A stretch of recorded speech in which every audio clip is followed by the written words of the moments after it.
ಅಪ್ಪಯ್ಯ ತೋಟಕ್ಕೆ ಮಂಗ ಬಂದಿತ್ತು.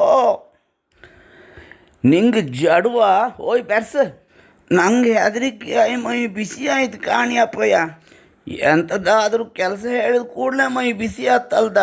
ನಂಗೆ ಬಿಡ್ಸೋಕೆ ಗೊತ್ತಿತ್ತ. ಮಂಗ ಹೋದ್ವನ ನಂಗಾತಿಲ್ಲ ಅಪ್ಪಯ್ಯ. ನಂಗವು ಹೆದರಿಸ್ತೋ. ಸಮ ಕೂಳು ಹಾಕಿರೆ ತಿಂಬುಕ್ ಹೆದರಿಕೆ ಆತಿಲ್ಲ ಅಲ್ದ. ಕರ್ಮ ನಾನೇ ಹೋತೆ. ಹಿಡು ಹಿಡು ಹೈ ಹೈ ಹೈ ಅಯ್ಯಪ್ಪ ಅಪ್ಪಯ್ಯನ ಸಾರ್ವೆ. ಅಪ್ಪಯ್ಯ ಮಂಗ ಓಡ್ತಾ. ನೀ ತಿಂಬುಕ್ ಫಿಟ್ಟ ಒಳಗೆ ಹೋಗಿ ತಿನ್ಕಂಡ್ಕ ಗೊರ್ಕಿ ಹೊಡಿ ಹೋಗು. ಅಯ್ಯೋ ಇದೆಂಥದ್ದು ಮಾರಯ್ಯ, ಚಂಡಿ ಆಯಿತು. ಅಪ್ಪಯ್ಯ ಮಂಗನಿಗೆ ಹೆದರ್ಕೊಂಡು ತೋಡಿಗೆ ಬಿತ್ತೆ. ಹಾಯ್ ಎರಡು ಭಾಷೆ ಕಾಂಬ ಕೊಂಗಾಟೆ ಹೆಚ್ಚಾಯ್ತೆ.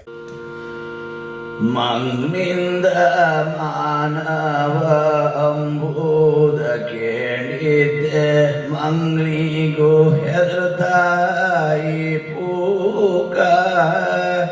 ಮಂಗನಿಗೂ ಹೆದರ್ತಾಯಿ ಪೂಕ ಕೇಳಿ ನೀವು ಮಂಗನು ನಗದೋ ಕಾಂತಜ.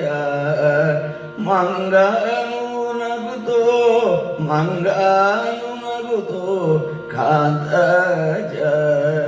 ಮಂಗನು ನಗುದೋ ಕಾಂತಜ ಕಾಂತ